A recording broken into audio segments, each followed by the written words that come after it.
what is the Israeli perspective on post-war reconstruction in Gaza?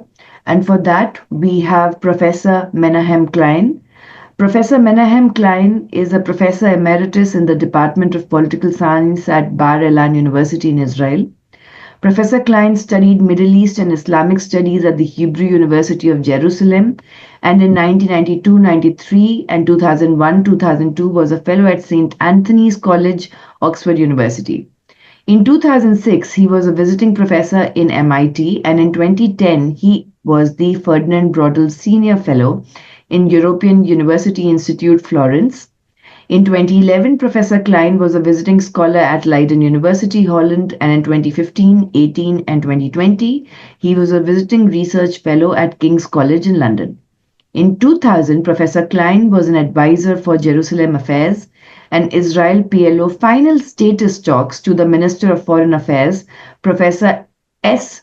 Ben Ami, a member of the advisory team operating in the office of Prime Minister Ehud Barak. Since 1996, Professor Klein is active in many unofficial negotiations with Palestinian counterparts. In October 2003, Professor Klein signed together with prominent Israeli and Palestinian negotiators the Geneva Agreement, a detailed proposal for a comprehensive Israeli-Palestinian peace accord. He is a senior fellow at Bruno Kreisky Forum for International Dialogue and board member of Palestine-Israel Journal. Professor Klein's book, Arafat and Abbas, Portraits of Leadership in a State Postponed, was published in October 2019 by Hearst Publication in London and Oxford UP, New York.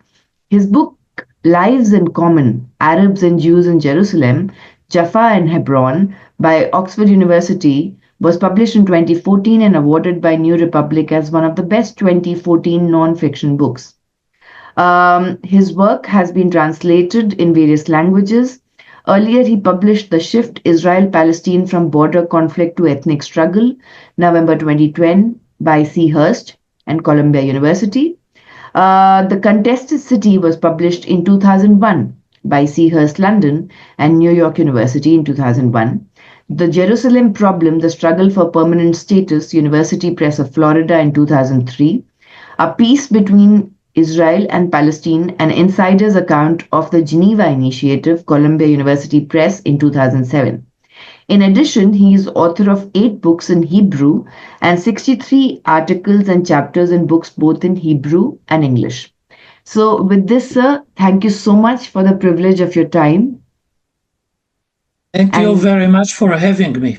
Toda. And my first question to you, sir, is, and the scholars who have joined can text their questions on chat box.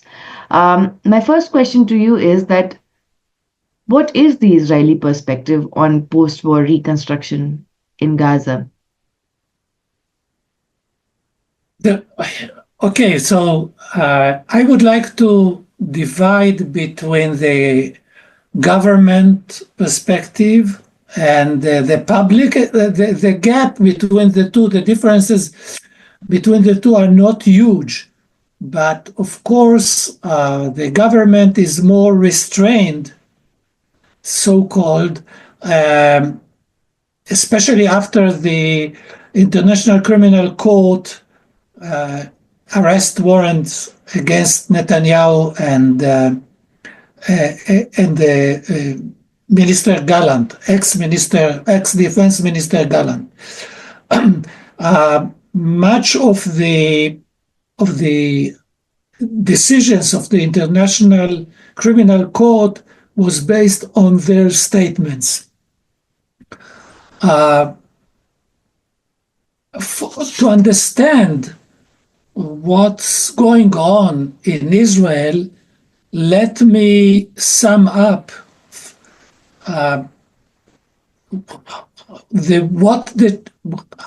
what the war changes. What are the changes that the war creates? So I will read a short summary that I prepared about the war in order to put my argument within a framework. So the war that began on October 7, 2023, and unfortunately has not yet ended, is a formative event whose full characteristics are still too early to be assessed. However, it would not be incorrect to suggest that this war has no less dramatic dimensions than the wars of 1948, and 1967. The physical and verbal violence inflicted and war crimes committed by all sides are unprecedented in scale. None of the previous wars were so many Israelis killed in a single day as of October 7. Moreover, for the first time since 1948, Israeli settlements within recognized sovereign territory of the State of Israel were captured. The number of Israeli, Palestinian, and Lebanese residents who lost their homes and became displaced or refugees since October 23 is also unprecedented. To emphasize, the number of current war-displaced Palestinians is approximately twice that of refugees from 1948 war. The number of these war casualties, both physical and psychological, is greater than in any of the previous Israeli-Arab wars. The duration at the time of speaking over 500 days, and the geographical spread of the fighting, sovereign Israel, occupied Gaza Strip and the West Bank, Lebanon, Iran, and Yemen are also unique. Finally, Hamas guerrilla attack was greater military surprise than that caused by Egypt and Syria armies on October 1973. So this created in the Israeli society a great trauma. And still we live the trauma. We are not in a post-traumatic situation. We are still traumatic, because by every day when we listen to the released hostages, when we watch the exchange of hostages and prisoners exchange, or getting back the bodies of our soldiers or citizens back from Hamas, and every time when we read the Israeli army research on what happened in October 7, the Israeli society lives once again the trauma of October 7. So we are not in a post-trauma, we are still in the trauma. And that started October 7. The Israeli society in general is traumatic, and still many people are still displaced. So the Israeli reaction, both the government and the public, is influenced by this trauma. Less known for those from outside Israel is what's going on in social media. The mainstream media radicalized, but much more so the people expressing themselves in social media. Let me just sum up few things that I found in social media. Soldiers proudly upload photos of war crimes that they voluntarily committed next to their commanders, using the genocide terminology. Both soldiers and civilians take pride in the dehumanization of the Palestinians. Senior politicians, university professors, lawyers, rabbis, and journalists publish statements in favor of genocide and mass expulsion. The perception that this is an existential struggle akin to us or them moved from the racist fringe of the militant right to the center and reached a stronghold even in the left circles. In their public discourse, ordinary citizens, professors, and senior politicians added extermination of Gaza Strip civilians to their previous suggestions of deportation and starvation as a means to help Israel achieve its war goals. So this is the atmosphere, the public atmosphere. The government moved, or let's say the entrance of President Trump into the Oval Office helped the government being less restrained, much less restrained. And it was yesterday, last cabinet meeting, Prime Minister Netanyahu said that the government policy is to expel the Palestinians from Gaza Strip. This is the policy. And a new administration was established in the Ministry of Defense and the Israeli army in order to manage how to implement this plan of deportation and expulsion.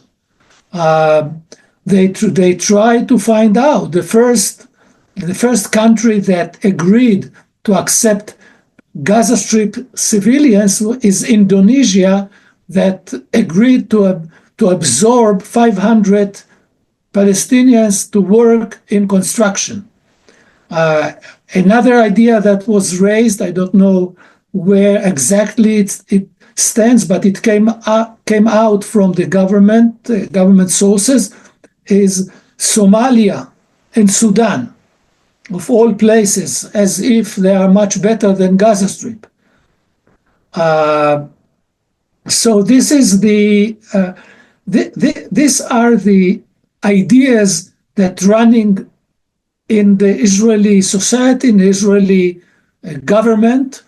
The Israeli army prepares to reoccupy Gaza.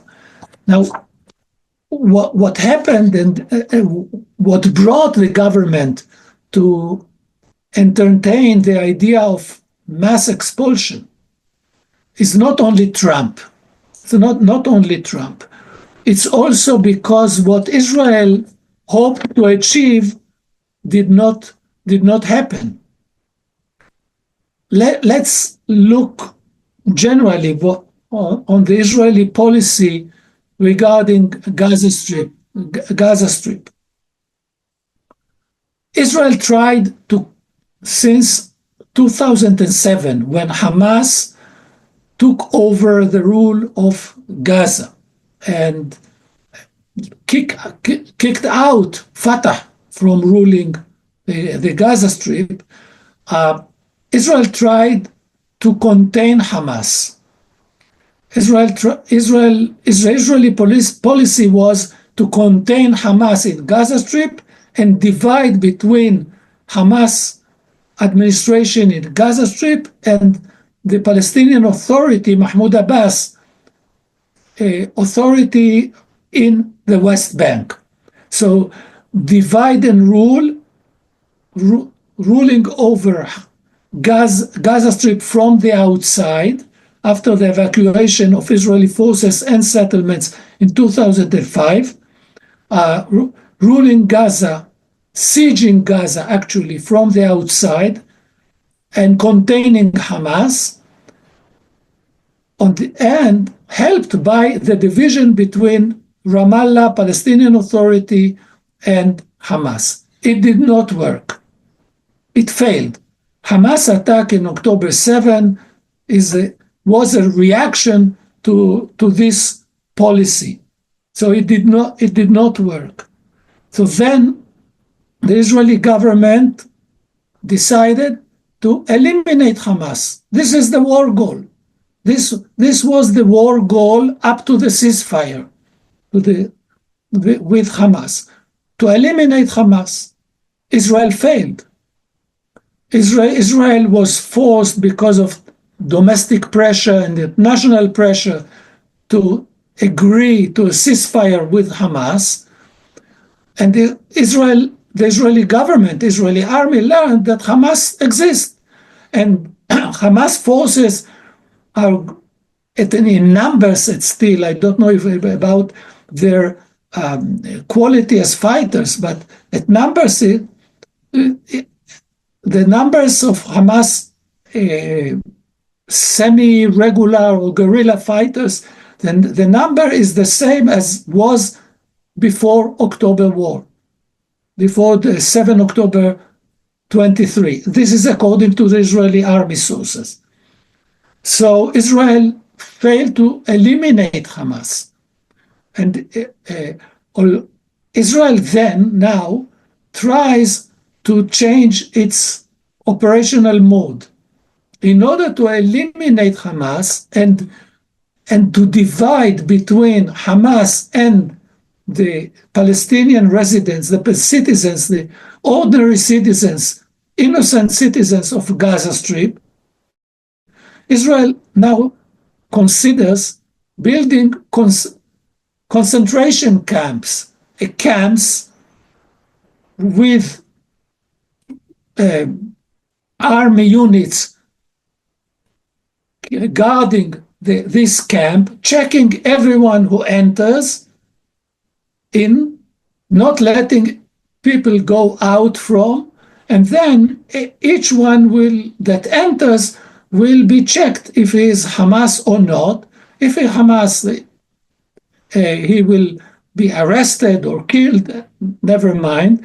So in these concentration camps, people will be provided the right to leave Gaza Strip. Now, the idea is to put pressure, and this is done in coordination with the American administration. The American administration put heavy pressure on Egypt and Jordan to absorb deported Palestinians from Gaza Strip.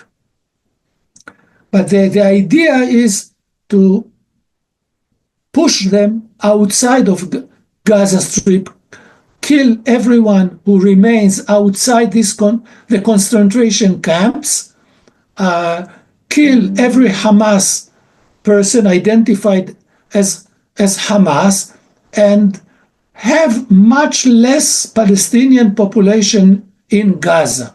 Behind it, there is the assumption that even the Palestinians that will remain, that are not Hamas, because of the suffer and because of the heavy casualties, and actually the genocide that Israel made in Gaza, they will be very angry and they will fight Israel. So the problem is not only Hamas, the problem is the revenge that the young people, that their family was killed by Israeli forces, they will act to take revenge against Israel. So and Israel wants to stay in Gaza for long, because according to the Israeli Israeli conclusion, staying outside Gaza cannot provide security to the Israeli settlements and towns within the recognized Israeli borders. So Israel must supervise Gaza from within, not from the outside. But this turns every Israeli soldier and later on settlers to become target. So they cannot let themselves to have too many Palestinians in Gaza in this future. So these are the considerations that lead Israel to try to push out, to transfer maximum Palestinians from the Gaza Strip. Thank you for explaining the difference between the position of the Israeli state, the administration, and the civilians. And my next question is that you're using the word genocide. How safe is it for you to use it? Okay, the genocide is defined not as wishing or operating to kill every individual. Genocide, the definition of genocide is expanded also to kill the collective identity, not only every individual person, to eliminate every individual person, but also it can be, genocide can be implemented by killing small part of the people, but wishing, by killing this small part, wishing to kill the collective identity and institutions. Now, genocide in the Balkans, in Srebrenica, was made in this Sarajevo. In Sarajevo, I would say only, it's not only, but compared to Gaza Strip, where over 50,000 people already killed, in Sarajevo, the number was 8,000, and it was categorized as genocide because the idea was to destroy the collective identity and institutions. How we can see it in Gaza? Because Israel systematically, not by accident, destroyed universities, hospitals, mosques, buildings and institutions that serve the collective, without discriminating between these institutions and the individuals. They wanted to destroy the Palestinian identity of Gaza. This was the operation that led the army, the bombardment of the army. So it is the Palestinian identity of Gaza Strip is the target. Now we see it with the deportation. We see it with the deportation and the expel, the ideas of to kick out or to force the Palestinians to leave Gaza Strip, and they are the natives. They are natives of Gaza Strip, even though they are second or third generation of refugees, but they are the natives of Palestine.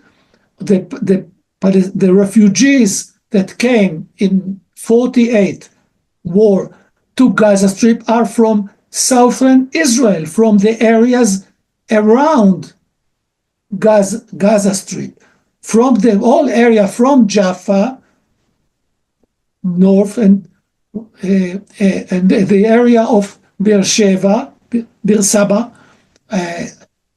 Ashdod, today the city of Ashdod, all the villages there, they fled to Gaza Strip. They are natives of this area.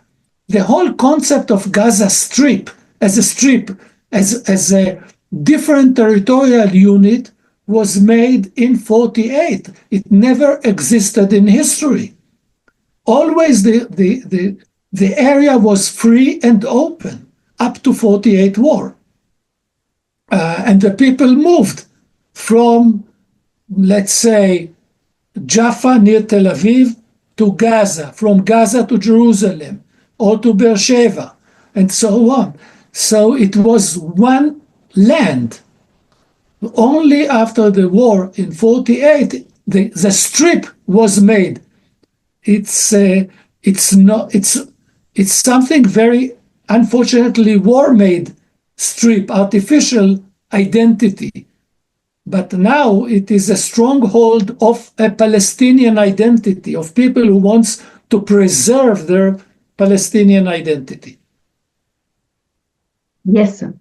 And Hamas now has announced that it has accepted a ceasefire proposal from Egypt and Qatar, received 2 days before on March 28. Khalil al-Hayya, who is the head of the Hamas negotiating team, confirmed it in a televised address, expressing hope that Israel would not obstruct the deal. The proposal reportedly included a 50-day halt to the conflict in exchange of releasing 5 living Israeli hostages, one of whom, Elkanah Boboth, was featured in a video pleading for freedom. Do you think that this would hold ground? Hamas faces a problem. Hamas made a great mistake in its attack. Of course, Hamas fighters and ordinary Palestinian citizens from Gaza Strip that entered Israel, inflated into Israel following the Hamas fighters, implemented war crimes, horrible war crimes against Israeli citizens, peaceful citizens. Now, but Hamas opened the war without having any political plan. They did not divide. It was a kind of breaking out the siege, the containment, taking revenge against the Israeli occupier and the Israeli forces, but without preparing a political alternative by Sinwar and Mohammed Deif, by the commanders of Hamas forces.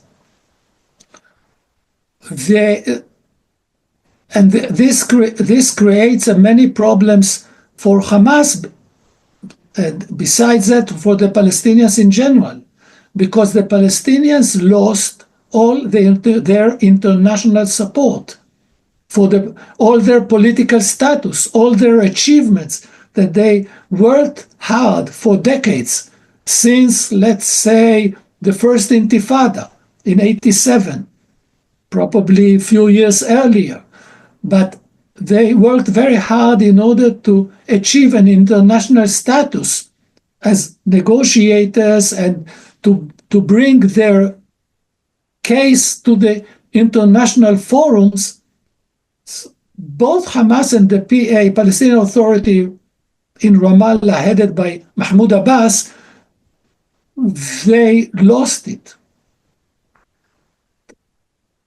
So Hamas political leadership that offered a political track in spring 21 and agreed with Mahmoud Abbas on a joint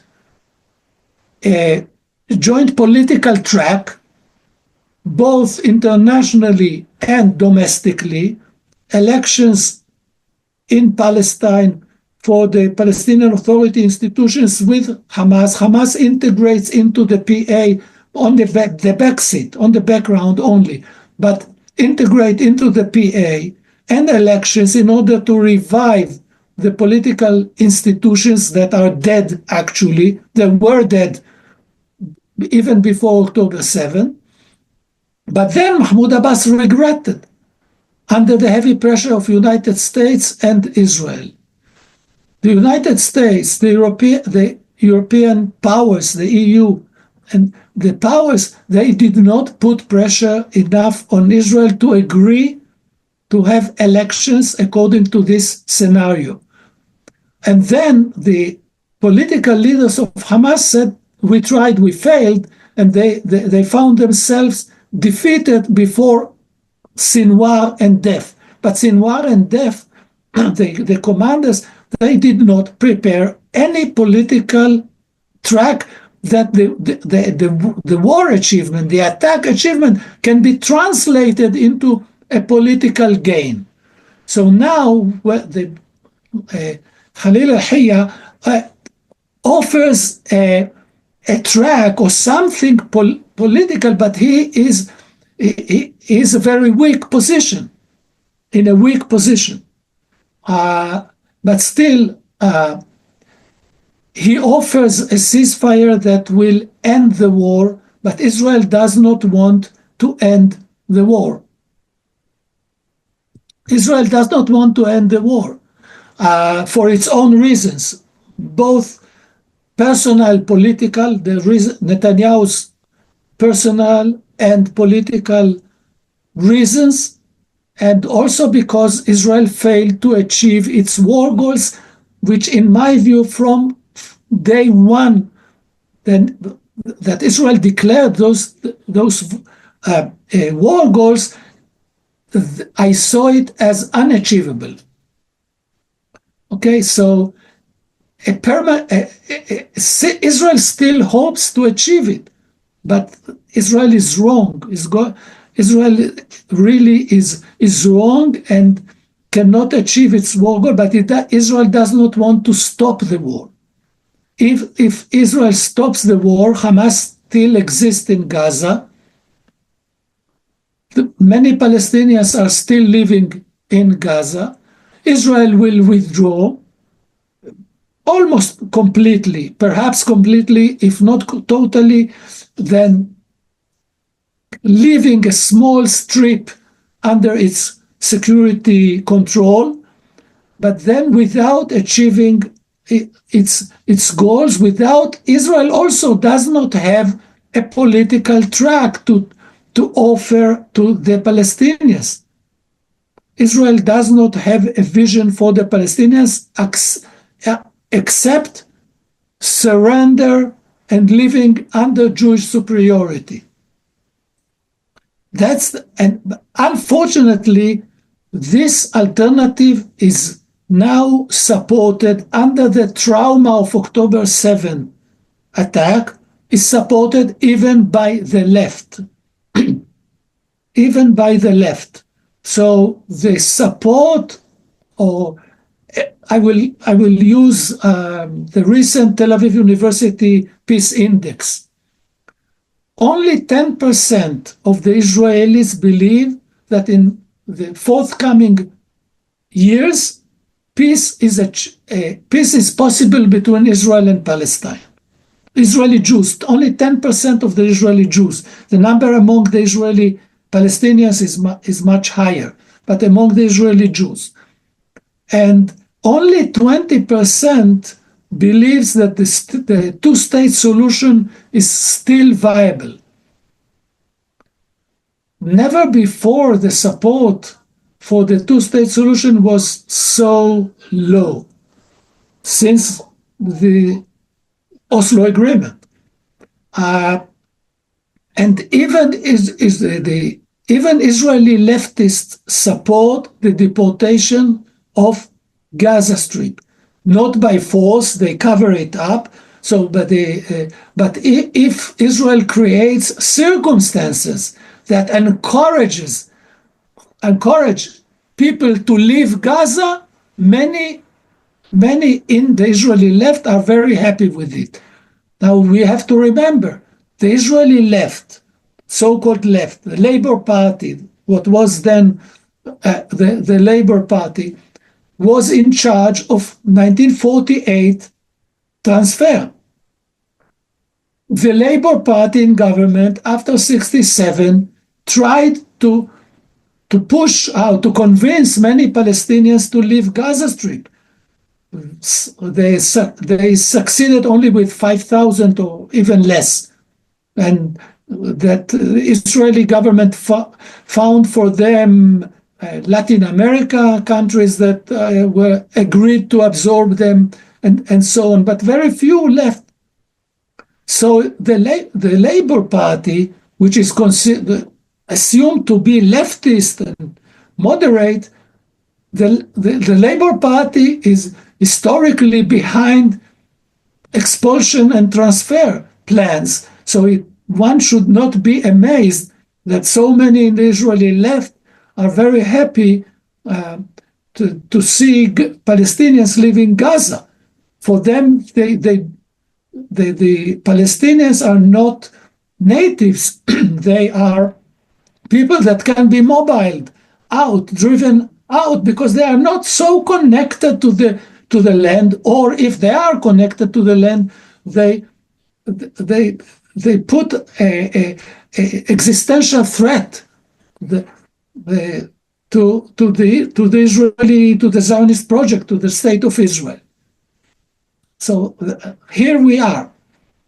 And sir, this question I wanted to ask is that does Netanyahu really trust Trump?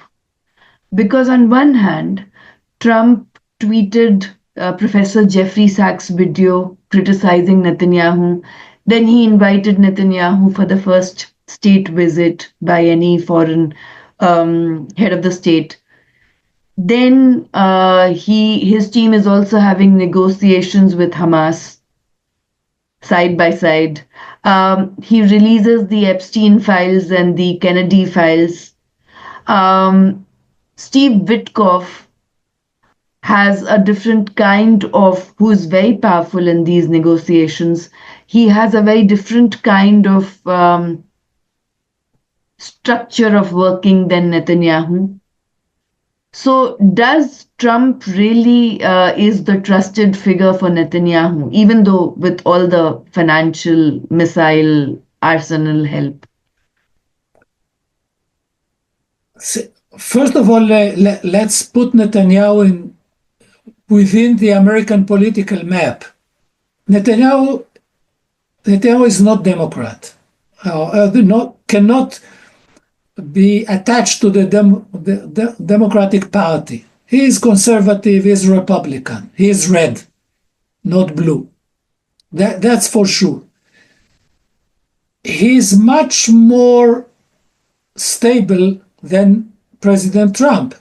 Trump can say something and overnight change his mind totally. Okay? Netanyahu is bully. Netanyahu looks forward. He does not, when he takes a decision, he sticks to it forcefully. And Netanyahu is very well connected to the Trump assistants and Trump, let's say the people around Trump, especially the newborn Christians, the fundamentalist Christians, and so on. So if we go back, if we look not only how Netanyahu helped Trump in campaign, in his presidential campaigns, okay, which made President Obama furious on him. If we look on Trump 2020 peace plan, so-called peace plan, it was made in Netanyahu's office in Jerusalem, coordinated with Trump office, the White House, and Trump was just a presenter.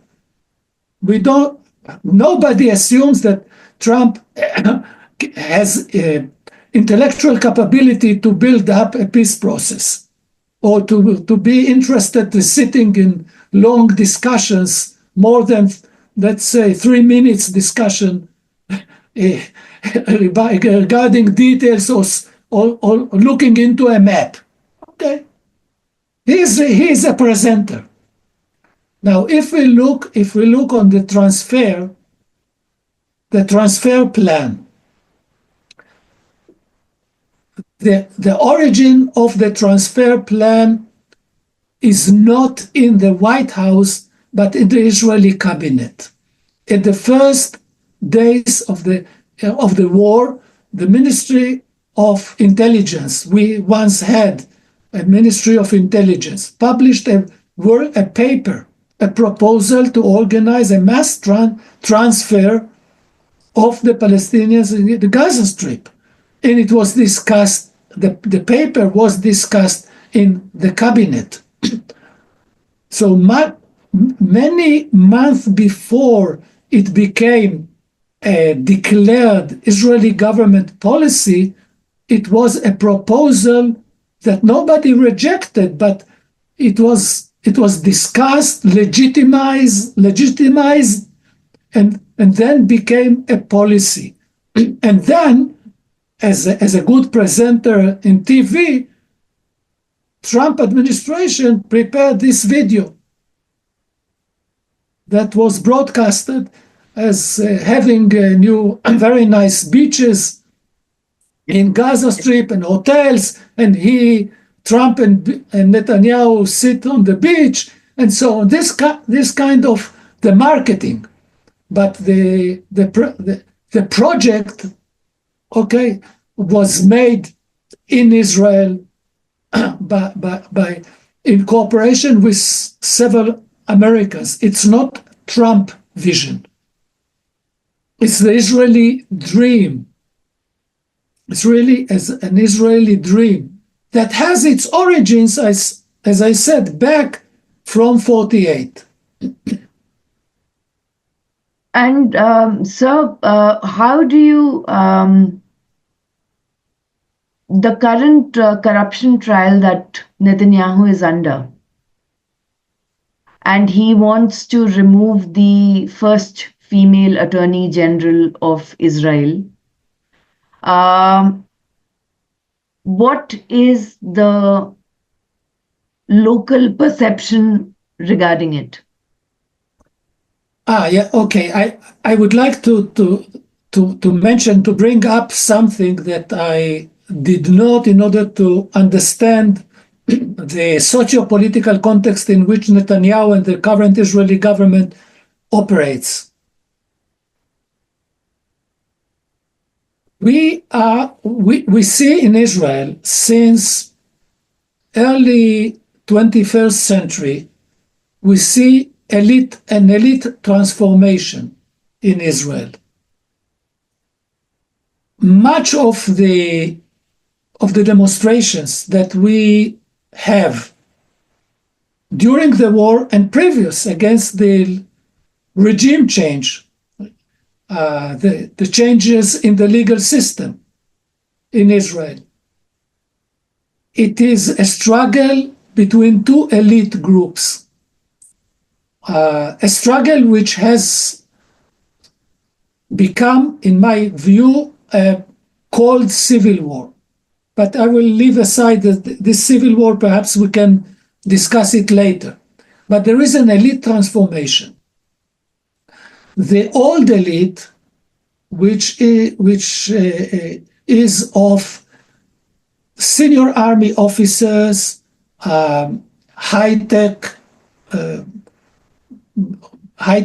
companies owners, Western European, Ashkenazi elite,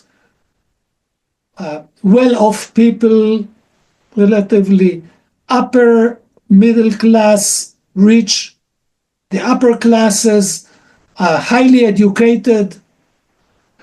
All this that stood behind, let's say, the symbol. They stand behind the symbol of Oslo, Rabin, peacemaking with the Palestinians. The previous administration, this is the old elite. Netanyahu is backed by the new elite, which is the Jewish supremacy elite. This elite is much more conservative, much more religious than the previous elite. Its supporters are from lower and middle classes. Few are upper middle classes, but the vast majority lower middle classes, Oriental Jews, so in origin, second or third generation of immigrants from Arab countries, Muslim countries, or Soviet countries. And this elite took over already the army, the combat units in the army. Gradually, they integrate also in the intelligence, the army intelligence, and the Israeli security services. They rule the country at least from early 20th century. They took over governmental branches, ministries, the administration, the bureaucracy, what we call the deep state.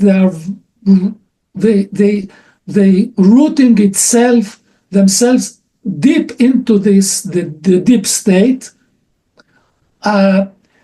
And so we see an elite transformation. And this elite transformation creates a type of a civil war between the two groups in a city. And before the war, the struggle between the two elites was about the regime change. They ruling over the judicial branch, that the politicians will rule over the judicial branch, and that Netanyahu will enjoy almost unrestrained governing power.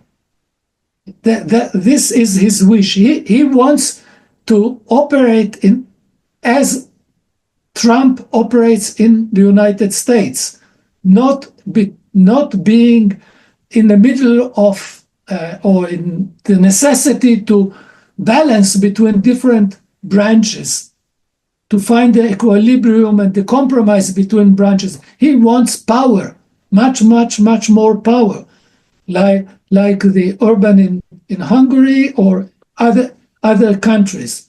So kind of the super presidential regime. And they want also to change the legal system in order to supervise that politicians, mainly the government, will supervise the judicial branch, and they also they control de facto. They control the media, the mass media, mainstream media, not by planting fear among the independent or commercial mainstream media. Okay, the government established its own TV channel, which became the #2 popular in Israel. But it influences also the commercial media, because the commercial media is afraid to losing viewers and to the government media, or to lose money of publicity. So they take over. Actually, they take over the country, and the old elite resists. But the old elite is losing. I must say, is losing power. And what we saw in Gaza Strip, in the IDF units and combat units, is cut and clear. The combat units are of the new elite members. They are national religious, ultra-Orthodox, extremists, messianics, and many of them, and they are very, very aggressive, unrestrained, actually. So even the army, but so they take control over the country. What Netanyahu needs is few more years in order to complete the transformation. Gradually, Israel is losing its very few liberal democratic credentials. Now, the cold civil war that we are going through has two fronts. One, Jewish, the old elite against the new elite, and the other is Jews against Arabs, meaning Israeli Palestinians, mainly the Palestinians that are Israeli citizens. The issue here is that the right-wing governments does not want to see the establishment of an independent Palestinian state next to Israel.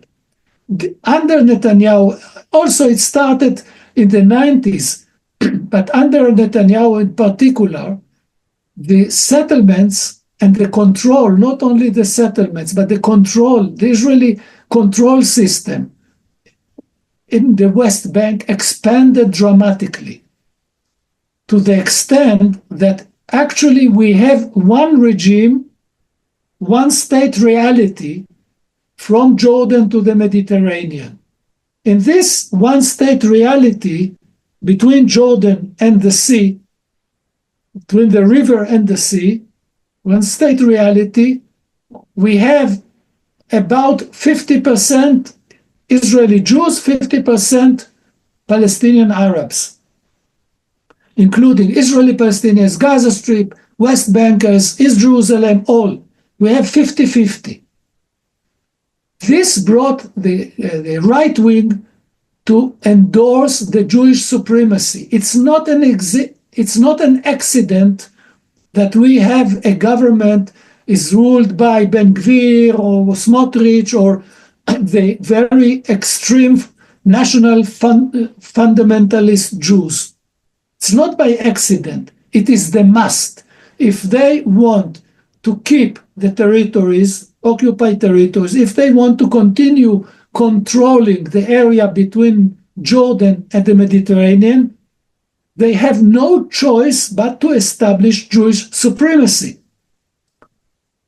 They cannot share power with the other 50%. They don't want to divide the area, so to let the Palestinians have their own state, so to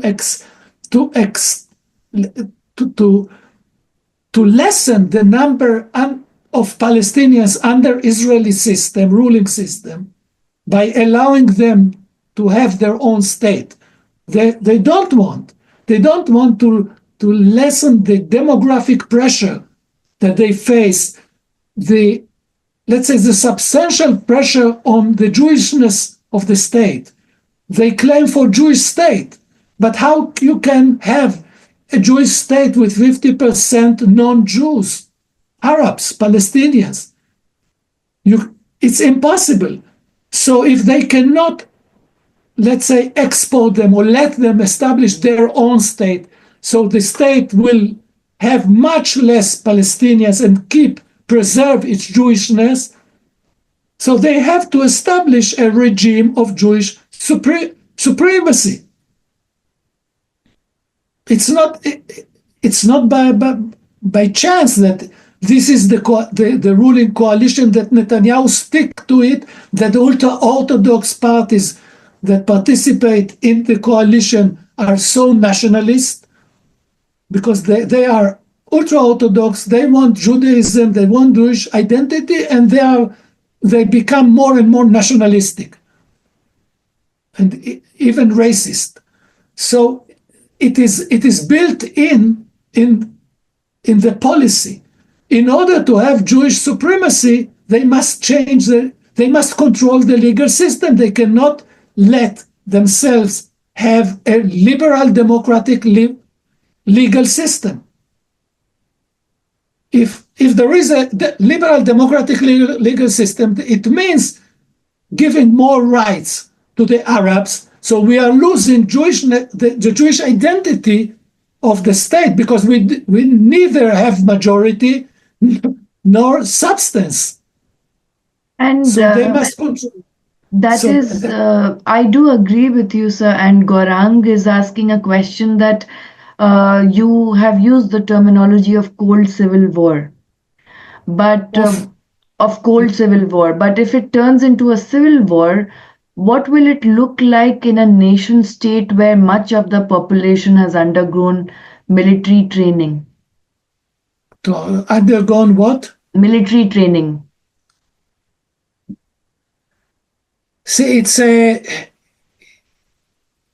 situation that is still in transformation. We still struggle. There are struggles about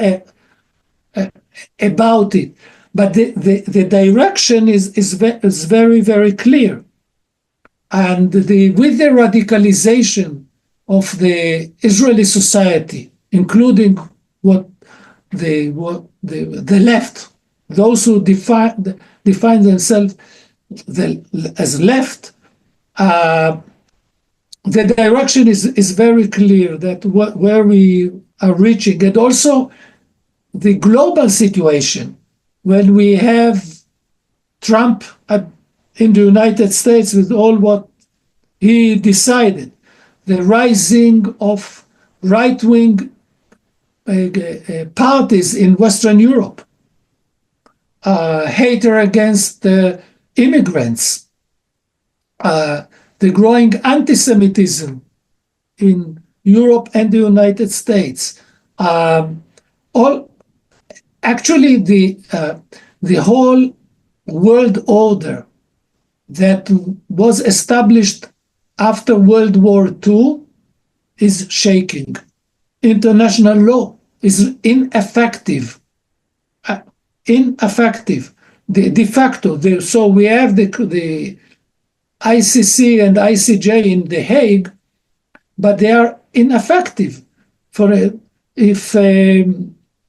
If Netanyahu can travel to let's say to Germany or to Poland, and not being arrested, or next week, I think now, next week or this week, he will travel to Budapest and not arrested, it means that the international law is ineffective and actually destroyed by the powers that established it after World War II,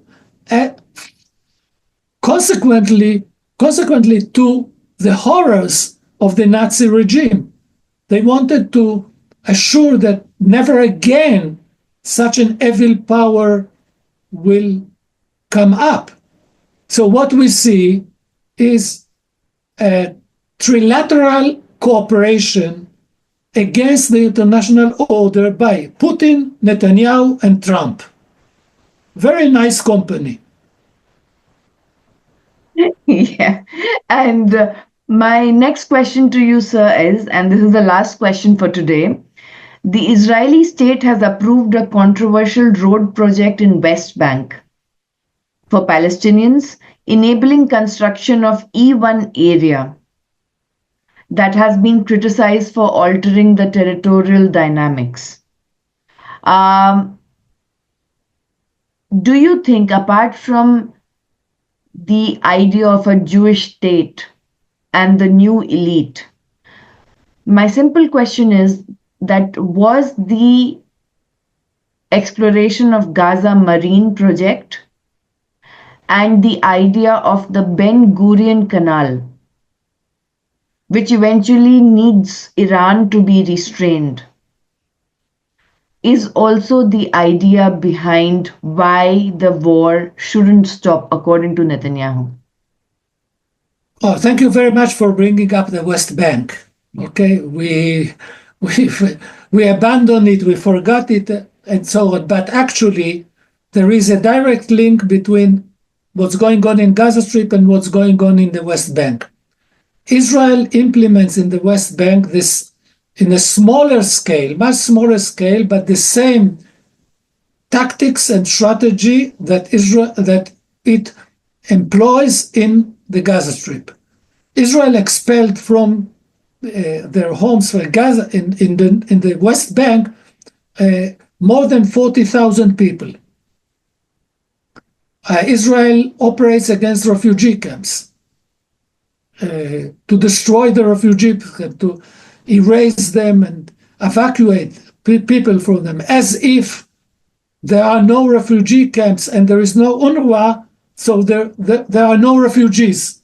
This is an illusion of the typical illusion of the right wing. So Israel now the Israeli administration, the Israeli administration that operates in the West Bank created a situation of, let's say, two pillars. One pillar is different legal status to the Jews and the Palestinians, which is actually an apartheid style regime. Two different legal systems for two different ethnic groups living on the same area. So this is a classical definition of apartheid. But what Israel also makes in the West Bank is moving from building or bringing many people as possible to live there. Okay, so the numbers of settlers to push, to convince as many Jews as possible to move to live in the West Bank.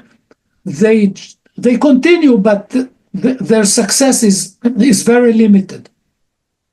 Deep in the West Bank, they are more successful in bringing Jews to live next to the state of Israel, just beyond the previous border with Jordan.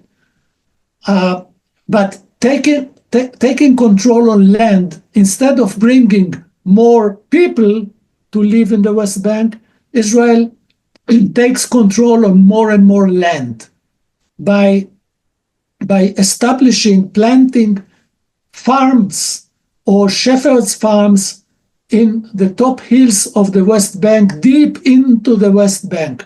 So each small, let's say, what the Israel call illegal settlement or wildcat settlement, or and so on, controls much more land than established settlement, with many people living on it. Another tactic that was implemented last week, few days ago, is to divide existing settlements to 3, 4, 5 portions, and each of them as an independent settlement. So each portion will get budget, institutions, let's say schools, community centers, etc., more army to protect it, and so on and so forth. So much more money will go into this project, and hoping that they will convince people to live there, but by dividing them, they double the budget, or even triple the budget that is invested in the settlements. This can be done because the Minister of Finance is a settler and is a national religious fundamentalist, extreme nationalist, and he is also the minister that is in charge of civil affairs in the Ministry of Defense, that rules is the, let's say, High Commissioner of the West Bank. The right wing, the heads of the right wing national religious parties, they are convinced that we are in an apocalyptic period, a messianic period, that all our dreams can come true. They live in euphoria, actually. They want to continue the war. They want to build settlements in Gaza Strip, to expand settlement, not only to expand settlements in the West Bank, they call to annex great parts of the West Bank. So they see opportunities, they don't see disasters to the state of Israel, because they want to change Israel. They are in a campaign of changing Israel for good. So this is the coalition. And now Netanyahu is with them. Netanyahu lost all his restraints that he used to have prior to October 7, because of his legal problems, because of Trump. There are many, several reasons for that. But in his heart, he is with them. He's not a moderate person, but he waited to the right circumstances in which he can change Israel for good. And he wants to be remembered as the person who came out of the crisis of October 7, of the disaster, of the massacre, of the war crimes, of the failure, the greater failure that ever happened to Israel, that he overcame it and brought Israel to a different reality. Yeah, today's Theodore Herzl. Yeah, but I doubt if he would succeed. I doubt. When are the next elections in Israel? Next year? Very good question. In a year time, 26. The next election is scheduled to 26, but the Netanyahu people and voices in the cabinet started discussing, perhaps we can postpone the elections because there is an emergency, because okay, we will ask for 1 year more to postpone it to 27. You see, elections are something that despots or strong leader, they don't like it.